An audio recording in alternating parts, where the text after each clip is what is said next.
আসসালামু আলাইকুম। অনেকদিন পর একটি ছোট্ট ভিডিও নিয়ে আসলাম। আমি সুজন, পাবনা আলোর লাইটিং আর নিউ বিয়ে বাড়ি ইভেন্ট ম্যানেজমেন্টের থেকে। এই যে সব কালার দেখতেছেন, পিঙ্ক কালার, সবুজ কালার, সাদা কালার, লাল কালার, সব কালারের লাইটই জ্বলা রাখছি দিনের বেলা। আসলে অনেক আলো তো আমারও চোখে লাগে। ওই যে র্যাকে সাজানো আছে, আসলে এটির স্যাম্পল কিছু রাখা হয়েছে দোকানের সামনে। গোডাউনে সব কিছু থাকে, এত মাল তো আর দোকানে রাখা সম্ভব না। ওই যে সারাসারি করছে দোকানে পোলাপান, ওরাই কাজ করতেছে, ওরা এই যে সারে চেক করে। এগুলো আমাদের প্রতিদিনকার রুটিন।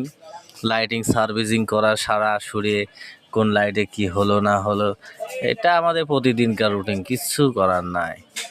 এটা করতেই হবে, না হলে লাইট টিকবে না। লাইটের ভাড়া করি কয় টাকা, আর থেকে দুয়ারে আপনার চেক করা লাগে, সার্ভিসিং করা লাগে, এই তো বিভিন্ন ধরনের কাজ কাম। তো অবশ্যই লাইক, শেয়ার, কমেন্ট করবেন যদি ভালো লাগে। আসসালামু আলাইকুম ওয়া রাহমাতুল্লাহি ওয়া বারাকাতুহু।